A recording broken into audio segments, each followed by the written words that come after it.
everyone. This is a warning.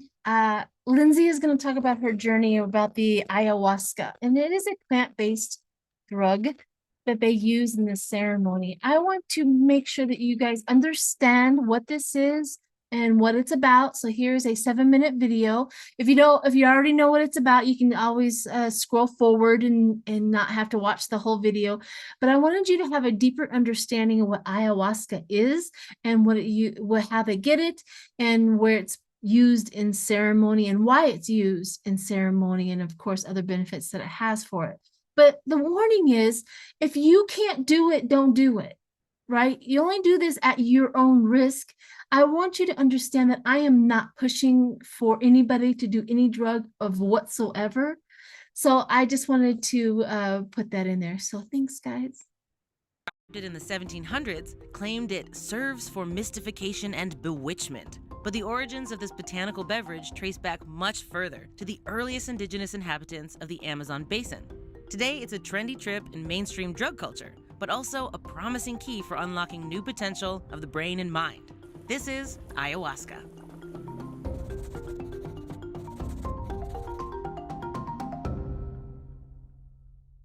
Hi, I'm Tasha the Amazon, and you're watching Florologic.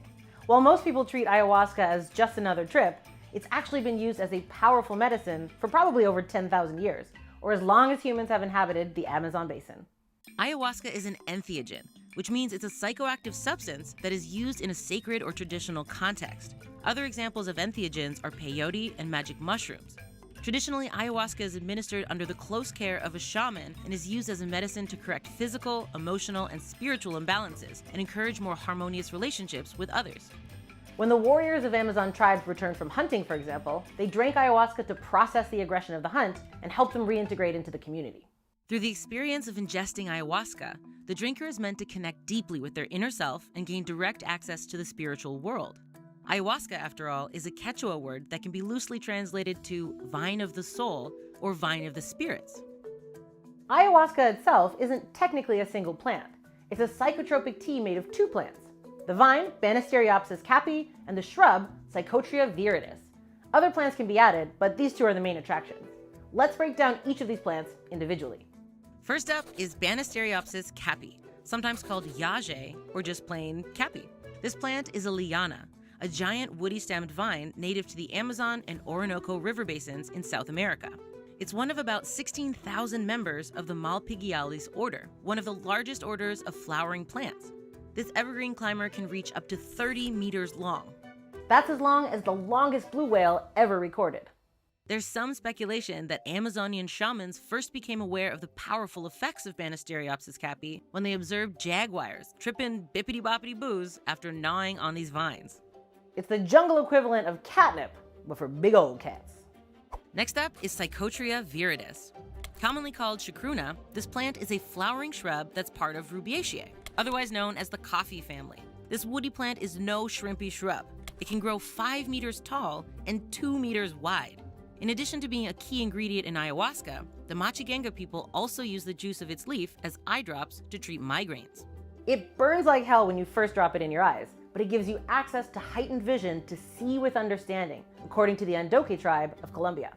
Ayahuasca is made by a shaman by washing pieces of caapi bark, pounding them with a wooden mallet, and layering them with washed leaves of Psychotria viridis in a large pot. The pot is filled with water to cover the plant matter and boiled for at least 8 hours to concentrate it. So what happens when someone takes ayahuasca? In Spanish, the effect is referred to as mareación, which means dizziness.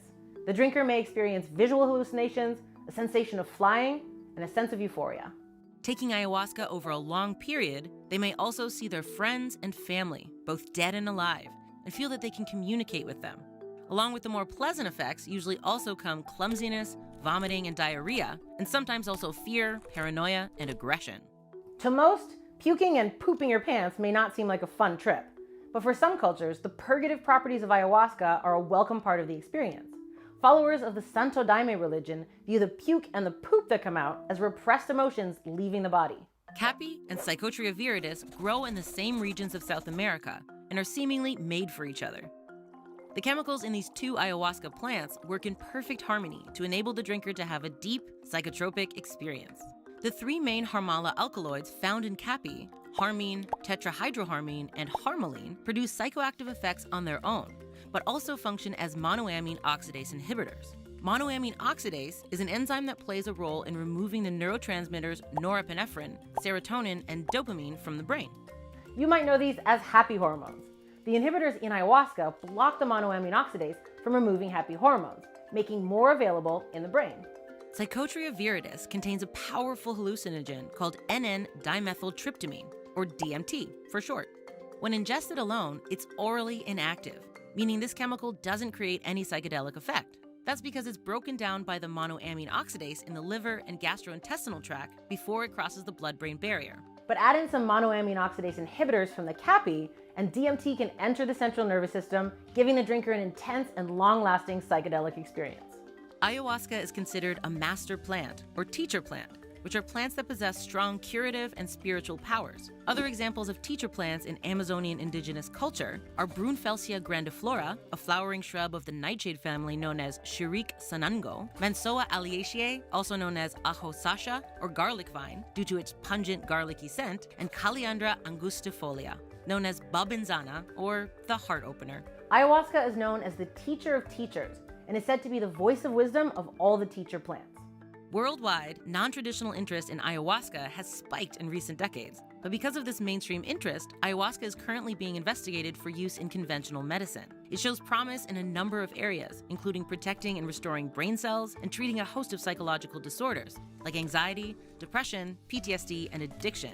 The list of potential benefits is as long as this drink's history as a traditional medicine. Ask any Amazonian shaman, and they'll tell you the results are already in about the benefits of ayahuasca. It's a classic case of mainstream healthcare investigating a medicine that's already been used by indigenous healers for centuries.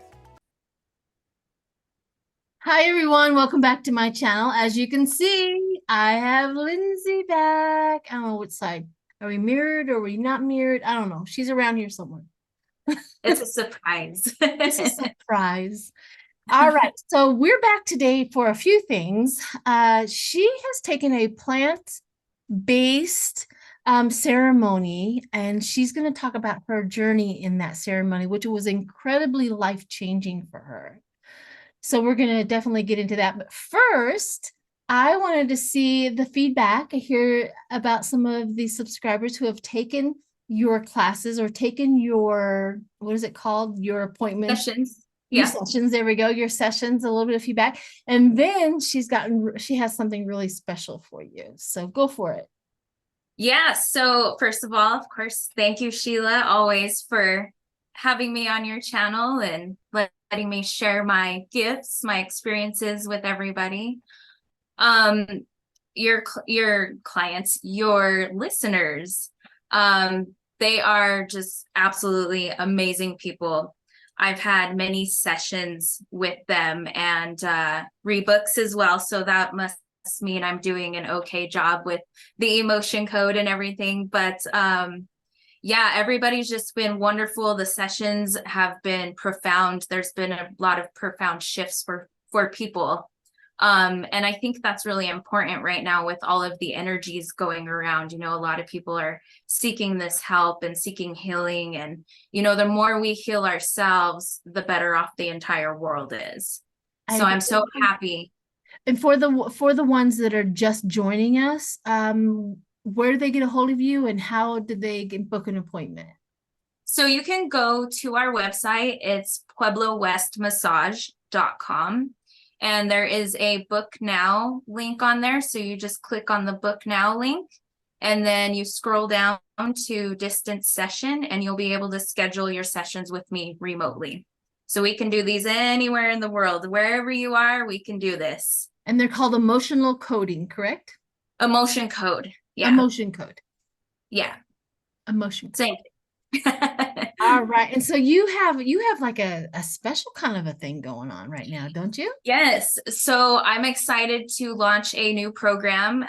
It's called Mind Shift Mastermind for Professionals. So this is a program for professionals experiencing burnout, toxic work environment, having trouble with, you know, the work-life balance. Basically just people that are having issues career wise, you know, maybe they don't want to get out of the career and just kind of turn things around, shift their perspective. So yeah, it's a whole program dedicated to that, but it also helps in the personal life, right? You know, working with your shadows. Shadow work is a big one in my program. And then reframing your perspectives. So we get into, you know, your emotions, your thoughts, cognitive distortions, triggers, patterns. We really dive into that kind of stuff. And then we start to reframe our perspectives, how we look at things, our self-talk, our inner dialogue. And then how do we put that into mindful action? So setting goals, cultivating a growth mindset, cultivating resilience, cultivating gratitude. So that's kind of like the main aspects of the program. You will have you'll have access to the live Zoom videos that we would do. I think we're going to do them like every other week. My wife is probably actually going to do those because she's great with groups. She works in mental health and she is amazing at doing groups. So that will probably be her thing. I'm better more with like one-on-one sessions. So depending on the price tier that somebody purchases, they get one-on-one sessions with me, and that can include emotion code, another technique I know called problem shifting, and then another one that involves cord cutting. So right now I'm doing 50% off, but for your listeners, if any of them want to sign up, there will be a deeper discount for that. So That's awesome. And so how would you know it was a subscriber? So they actually, when they go to my website, and this is a different website than the one they book the emotion code sessions on with me. And So that'll be right down here, people. yes, so I will give that to you so we could put that in the information, but they will actually have to book a one-on-one call with me before they actually sign up, because there is a little application process just to make sure that they're ready, they're willing to do this work, because this is serious. This is life-changing stuff. This isn't just, you know, This it's isn't serious. just a reading. Yeah, this isn't. Yeah, this isn't just, there's an application to even get on the call with me. So Okay. once we get on the call and they say, yeah, I'm a listener of Sheila's, then okay, all right, you get the big discount then. So yeah. Fantastic. And I hope my subscribers and my listeners take real advantage of this. So anyway, so why we're here, right? While we are Yes. here, you have a journey, and I'm gonna let you do most of the talking because I mess everything up, right? So you're going to describe why you did it, right? How somebody can get a hold of somebody else to do their own journey. And then, of course, your experience and the outcome of that. Is that correct? Yes, ma'am. All right. So what I'm going to do is I'm going in the background and I'm going to put Lindsay up front. And if I can figure it out, because there's me. Okay, so there we go, speaker. So I'm going to turn it over to Lindsay. All right. So first off, I did a plant medicine ceremony a couple months ago, and it involved combo ayahuasca, samadhi, and bufo. But today I'm mainly going to focus on ayahuasca because that was actually one of the two that I did. So I did combo and ayahuasca. Ayahuasca is a brew. Usually people go to like Peru, Mexico, Costa Rica to do these ceremonies, and you do them with a shaman. So you sit with the shaman and they give you the brew and you go on this magical journey with ayahuasca. Usually people travel outside of the country. However, we were lucky enough to have somebody come to us. So our shaman, his name is Humberto Alcala, and he is from Mexico.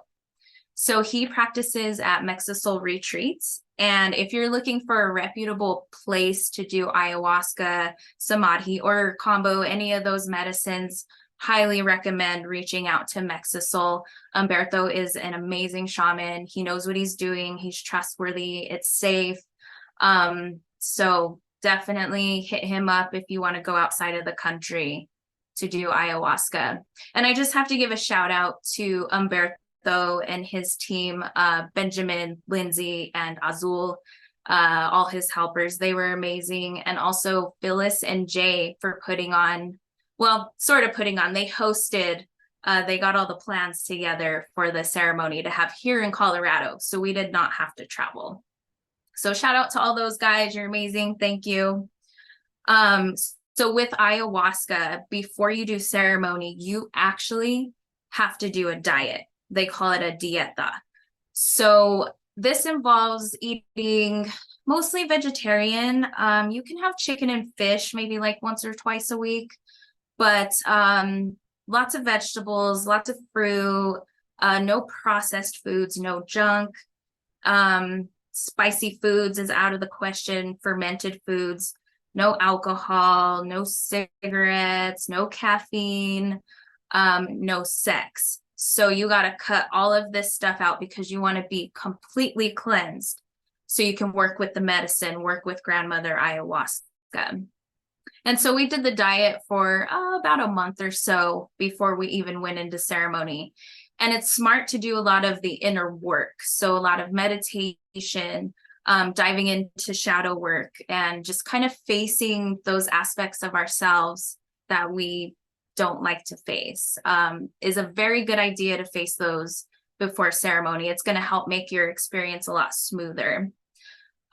So we did our ceremony. It was on a Friday night, and with ayahuasca, it's a feminine medicine.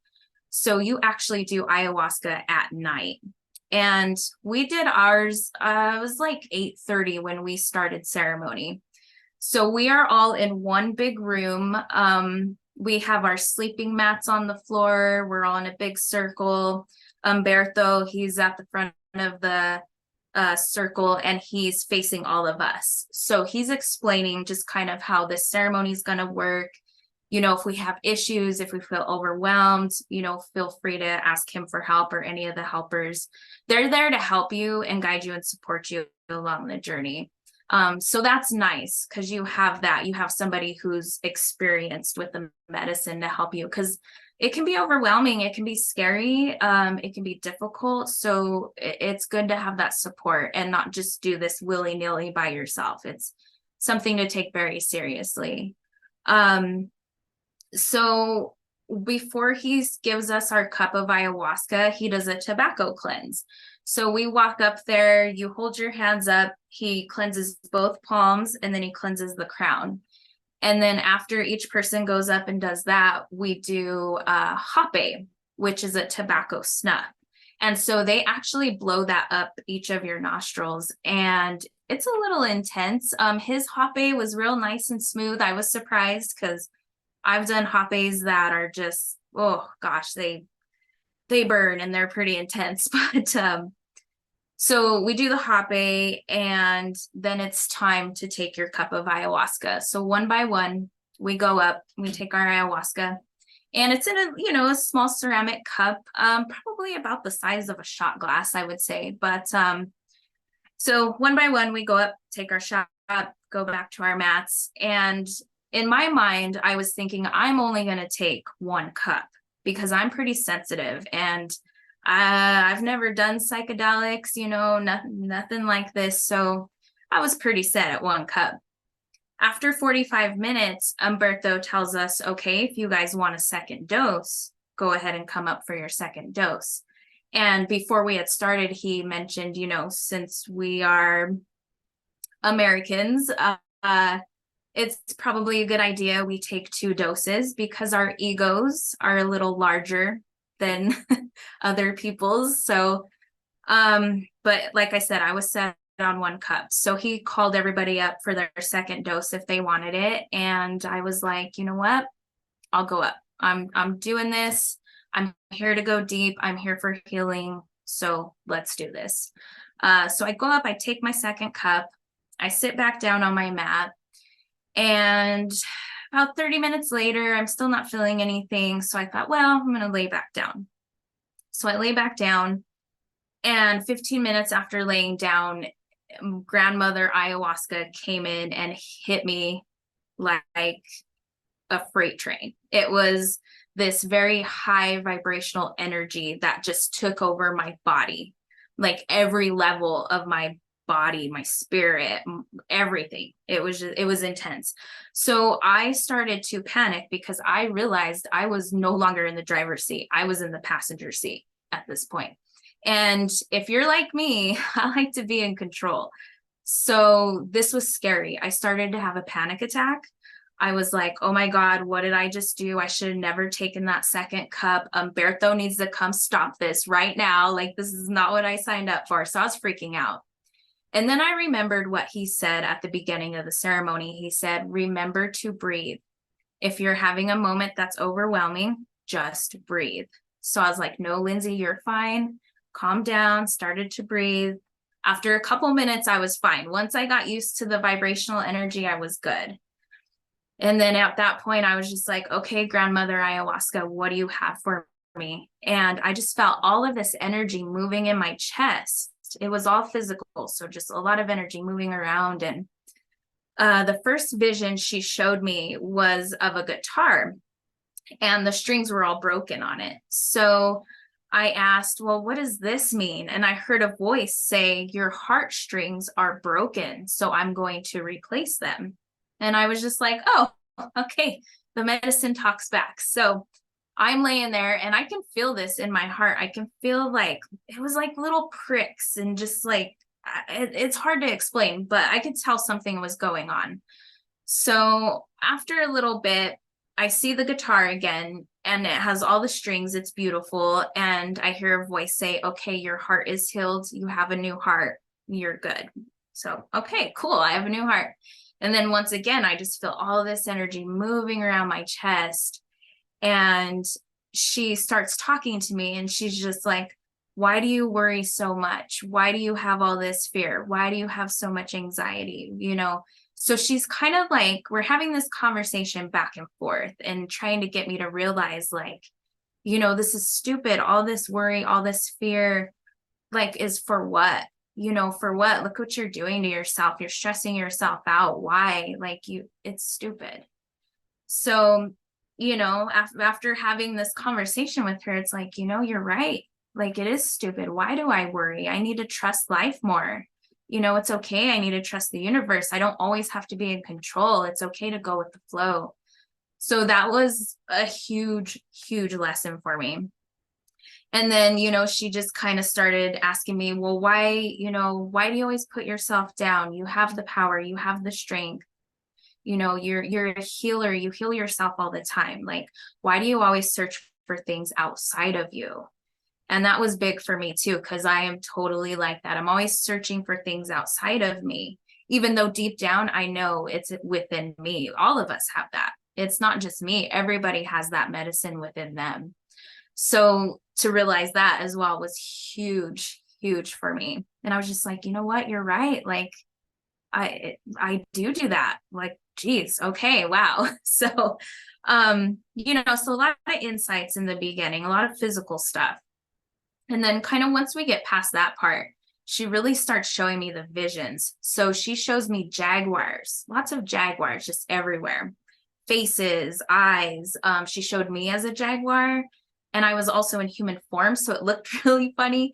But she was telling me, like, you're the jaguar, you're the medicine, you have this, you got this, like, stop beating yourself up, stop, you know, with the imposter syndrome, basically, you got this. So again, you know, okay, I hear you, Mother Ayahuasca, I hear you.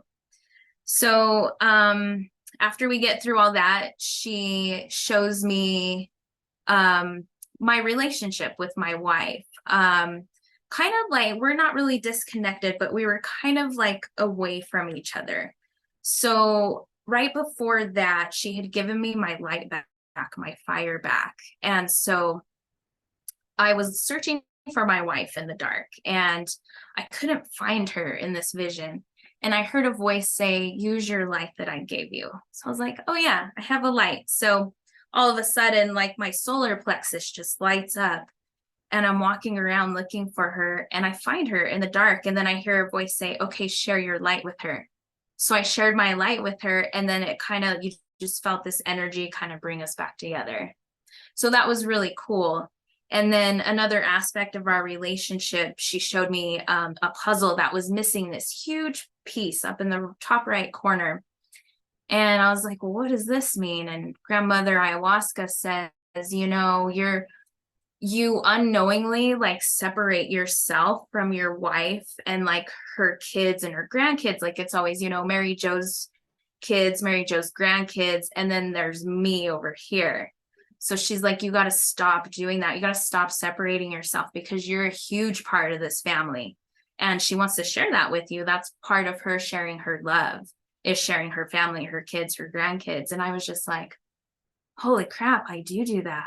Like, like not even knowing that, like, I don't consciously do that, but I do. Like, so that was huge. That I was just like, wow, I am a big piece of this family. So that was a really super cool realization. And then after that vision, she showed me my cousin Shauna. And my cousin Shauna had lost her husband unexpectedly about a year ago or so. And my cousin was sitting there crying. Her back was to me. So I walk up to her and I go to console her, and I'm like, Shauna, are you okay? And all of a sudden her husband appears in front of me. And he just looks back at me and he gives me like a thumbs up and a smile and a wink. And we don't like speak per se, but I can hear him. He's talking to me like telepathically, basically. And he says, just tell her I love her so much and I'm always with her. And that was like, cool. Like I just started crying, it was very emotional because I could feel her sadness, but at the same time, I could feel their love for each other and then his love for her. So it was a beautiful moment. And to be given that message to share with her was awesome. So I'm very grateful that he trusted me to share that with her. And then after that, I was just getting thrown all of these lessons and insights, and it was just going so fast. I couldn't even break it down to tell you everything. I was just like gobbling it all up, gobbling up all the lessons, all the teachings she had for me. And the music, so there's music playing this whole time. Sometimes they sing and then sometimes they just play music. So the song Somewhere Over the Rainbow came on, and it's the version with the guy from Hawaii that sings it with the ukulele. So that plays. And my Uncle Ted, who passed away a few years ago, he had lung cancer. So he passed away and he came to me during that song. And it was super cool to see him. Him and I were pretty close. And, we just held hands and he was like, I just wanted to come say hi. And, I love you guys and I miss you guys. And I'm okay. I'm happy. I'm healthy, and he checks in on us once in a while. And so it was just super good to see him and, emotional at the same time, but it was great. It was a good reunion. And then she just had these lessons about like how we are all connected. We're all connected with the plants, the animals, the people, everything, the earth, everything's connected. And we're all connected by this one source. And this source, this energy, God, whatever you want to call it, it's all the same thing. But to actually feel this divine power, it was amazing. It was this overwhelming love. And it was beautiful. You can't even put it into words. It almost takes your breath away. It's like overwhelming.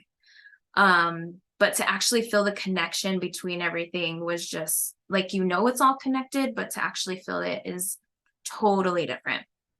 And then after that, we talked about life and death. And so she was kind of like showing me how things come to life, things die. So this is just a cycle. Like it's not good, it's not bad.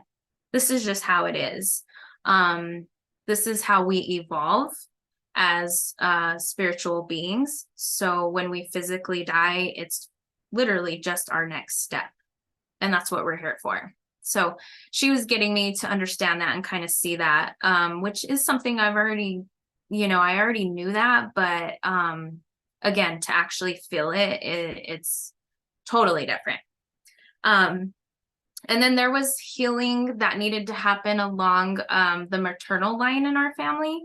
So she was showing me like everybody's lives. Like she showed me my nephew as an adult. He's actually 4 right now, but she showed me him as an adult and then just went backwards on his timeline. It was like watching a video, but it was going backwards. And then she showed me my sister, his mom, and just going backwards on her life, and then my life and going backwards, and then my mom. And then it just got faster and faster and faster each lifetime. And it was mostly all the females. Like my nephew was the only male that she had shown me. And I asked her, well, what does this mean? And she said, there's some major healing that needs to happen along this maternal line. So I'm going to heal it. And I just saw this like bright light just light up. And then this shift. I don't even know what it was. Like, it just felt like this energetic shift. And it was like, okay, it's done. I'm like, all right, cool. So, as we moved on, she tells me I'm going to experience my own death. And so this was like, oh, a little shocking. And about that time, I can't remember if it was Benjamin or Umberto, but somebody started burning sage. And normally I love sage. I burn sage to cleanse all the time. Palo Santo, I do it all. So when they started burning the sage, I felt like these pricks in my arm.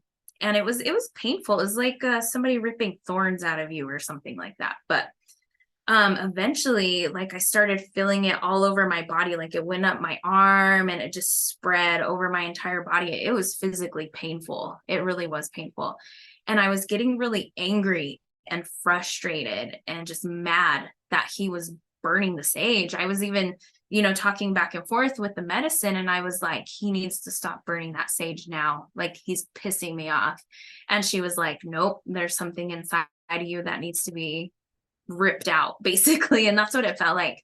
It felt like something was being ripped out of me on every level of my being. It was intense. I don't know how long that lasted. It felt like forever. I'm sure it was probably only a few minutes, but eventually it stopped. And then I was like, oh, okay, all right. So she shows me a sculpture of myself, and it's really deformed. But she says, this is you, and we have to cut out all of these old parts of you. And so that was my death. So I can see her in my, with my eyes closed, I can see her chopping away at the sculpture, just cutting all these parts out. And I'm just laying there. The music is really guiding me, at this point, it's emotionally painful. Like, every negative, bad emotion that I've ever felt in my life was surfacing all at the same time. So I remember going through that, and this lasted for hours. I know it did, because I checked my phone to see what time it was, and I was going through it. There was even a point where I was like, can we just please take a break? And she was like, no, like, you've come this far. Why? We're not going to stop. We got to keep going. So I was like, okay, I surrender. So I just kept surrendering and letting her do the work. And eventually I fell asleep. No visions, no dreams, nothing, just black. So after I wake up, I'm kind of like looking around, and I'm like, where am I? Oh yeah, okay. Oh yeah, hey, I lived. I'm not dead. So then I hear her say, okay, it's time for your rebirth, which I was like, oh, thank God I made it. Like, thank God. So I sat up because I had literally like kind of wrapped myself in a cocoon, I was like in my blanket wrapped up. And so I sit up, and I'm just like looking around at everybody, and my heart feels just so open and raw, super raw. And I feel like vulnerable, but full of love. And I'm like, wow, is this what babies feel like, So I just remember sitting there and telling her, thank you, grandmother ayahuasca, for the healing. Thank you for all the love. Thank you for all the lessons. Thank you, just full of gratitude. And then it was kind of like my time to ask questions. So of course, me being me, my first question was, okay, grandmother ayahuasca, what medicine should I do later today? And she says, you don't need the medicine. You don't need it. quit searching for things outside of yourself. This was one of your big lessons tonight. Like, kind of like, why are you asking me this seriously? But she, you know, and I was like, you know, you're right. Like, I feel like I don't need any more medicine. I got a lot out of that, you know, out of those 8 hours or whatever it was. You know, there was so much going on, so many lessons, insights, reminders. And I was like, okay, you know, and I felt okay not doing the medicine the next day. And there were other questions I had for her. It was nothing profound, you know, it wasn't like, what's the purpose of life, or, you know, do aliens exist, or it wasn't anything like that. I don't even remember exactly. But I was coming down off of the medicine, and it was probably about 6:30 in the morning. So I knew we had about an hour left of ceremony. And I was sitting there and I was like, okay, does anybody else have messages for me? Does anybody else want to come visit me? And my grandpa Richard came, and he just, you know, he just said, I'm still the glue to this family. Even though I'm not there physically, I am still the glue to this family. And he showed me everybody's faces, my aunts, my uncle, my first cousins, my grandmother, everybody's faces. And, you know, he just wanted me to know that he's there, he's guiding us, you know, regardless of him being there physically, he's still there. And, you know, he just wanted me to know, like, my grandma's the love of his life, which, you know, she already knew that. And I told her that, and she says, oh, I know that. And you know, he did say, like, he's tried to guide some of our family members. I'm not going to say who, I'm not going to throw anybody under the bus, but we do have family members that he's tried to guide that need healing, and they're not listening. They're on their own journey, and I don't need to burden myself with trying to heal them. And that was huge for me, because you know, I always want to help other people, and I definitely see it in my family, people that need this, that need healing, and it's not my burden to carry. So that was good. That was a huge lesson for me too. And then we said our I love yous, our goodbyes, and then he left, and that was the end of our ceremony. 7:30 came around. Umberto, he comes in, we do the tobacco cleanse again, and we go around, everybody kind of talks about their experience, and that was the end of the ceremony. So it was pretty intense, pretty profound. Well, that is a fantastic journey. It was, oh my God, like, it's so hard to not get emotional when I talk about it or think about it, because it's still like with me so much. Like, life-changing. It's definitely life-changing. My wife actually, so she didn't get a lot out of ayahuasca. So when I was telling her about my experience, she was just kind of like, yeah, I didn't get any of that. So like jealous, like, oh, fine. I don't think she was jealous, but she was like, I'm gonna continue, because they still had to do samadhi, which is also another DMT basically, but it's in a capsule, so it's like herbs that you take. So she was gonna continue with that, and she had a profound experience with samadhi. She had her breakthrough. She cried for hours. You know, it was beautiful. It was rough, but it was beautiful. And then the next day they did the bufo, which is 5-MeO DMT, and it's actually a frog they get it from. Okay. Yeah, it's a frog poison, and you smoke it, and it's only like a 20 minute deal. Wow. But it shoots you off into the divine. It's beautiful. It's like, so that was like her rebirth, and so she got a lot of healing out of the weekend. It was cool. And you know, when you do something like that with 11 other people, you know, you go in as strangers, but then, you know, when it's over, you guys are like family. Like, wow. we're all connected now. We all had this experience. Wow. So when you got over the fear of doing it, right? Because I know that you had talked before that the cleanliness of your body is incredibly important to you. You don't want to ever jeopardize any of that. So once you got over the fear of doing that, was there a point in your journey where you were asking, like, life's meaning. You know what I'm saying? Did you ever, get to a point like, why am I here? You know what? No, because she was already, in a way, she was already showing me that. And I like deep down, I know my purpose here anyway. So, which is to help others. Like I'm here for a reason at this time, and we're all ascending, right? You, me, the group of people like us, and there's a lot of us out there. A lot of us are waking up, and we're here to help everybody along the way. I agree. We are gathering. That is absolutely, Yes. we're gathering any means possible. We are gathering. I agree.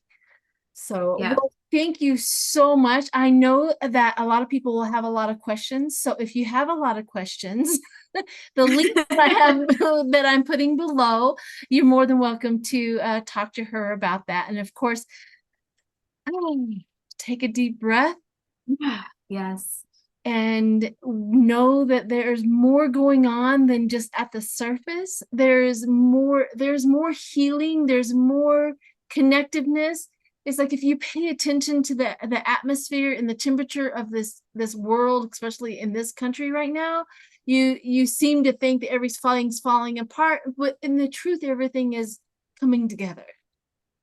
Yes. Right? Everything's coming together, all of the healing, all of the bad, just like when a lot of people, I was watching some videos about this, about the ayahuasca, the plant-based medicine. They said that some of the side effects are like puking and pooping and, and all of that stuff. Okay, yes, that's real. Okay, let me just say that is a real thing, people. Okay, so thankfully, I did not puke or poop. However, I will say this was a funny topic of conversation. I brought diapers. I'm not even gonna lie. Well, that makes sense. I brought diapers, and they were scented, by the way. We all had a big laugh about that. And you bet your ass I wore a diaper. I would have too. I said, after looking at all of those possible symptoms, I'm like, I think I would be taking some precautions as well. I agree. But in this little document, and you'll see that people have already probably seen it because I put this at the beginning. Where it was talking about that it eliminates all of the like badness or poison or all of like dark side of the soul kind of stuff, eliminating from your body, which if you didn't, that's awesome. You were able to pass that and go straight into your journey, which that's what I would want too. So yeah, and I mean everybody's experience is obviously different. Like I said, I did a lot of inner work before I even went into the ceremony. Right. So that's big. I tried to face most of my demons before I went in there. Right. and worked with the medicine. But some people, they have very difficult experiences, and it can be very traumatizing. You have to surrender. You have to be willing to surrender and trust. That's big. I agree with that. Even with me doing some sessions with you, and then I'm working through this workbook, which is the dark side of the soul. All of the things that I am also looking at very, very deeply. And I too am so grateful for the work that I've done prior to that. I can't imagine like falling off of of the alcohol wagon or drug addiction wagon, and 3 weeks later going through this kind of stuff. You just can't. You have to have some sort of space and some sort of healing, and a lot of the I always call it pre-work, the pre-workout before you get to the definite workout. This is not for the lighthearted. This is not for somebody who is just wishy-washy about healing or not wanting, maybe I'll heal, maybe I won't. This is not for them. No. This is for the people who seriously, truly want to be healed prior to leaving this earth, so that they do not have to do any of this stuff ever again in any lifetime. And we can go ahead and we can, next time we come down here, we can do something big, better, and best. You know what I mean? We can do above and beyond what we have been able to accomplish this time around. And I think a lot of our souls are screaming for that as well. I think a lot of people who are waking up are also hearing that voice, hearing that push, hearing that call to do something better and do more. than what we are like back in the 50s been told. I mean, we weren't even allowed to talk about female parts back in the 50s. You know what I mean? I wasn't born in the 50s, but anyways, my mother was. Anyhow, I'm rambling, and thank you so much. Is there any last words you would like to leave everybody with? Yeah, just thank you for having me, and love each other, love yourself, heal. Exactly. Yes. Yeah, Heal. heal, please. When you heal, we all heal. That's right. That should be Yes. our mantra forever. You heal, we heal. All Yes. heal. Absolutely. All Absolutely. right, everyone. Thank you. Thank you.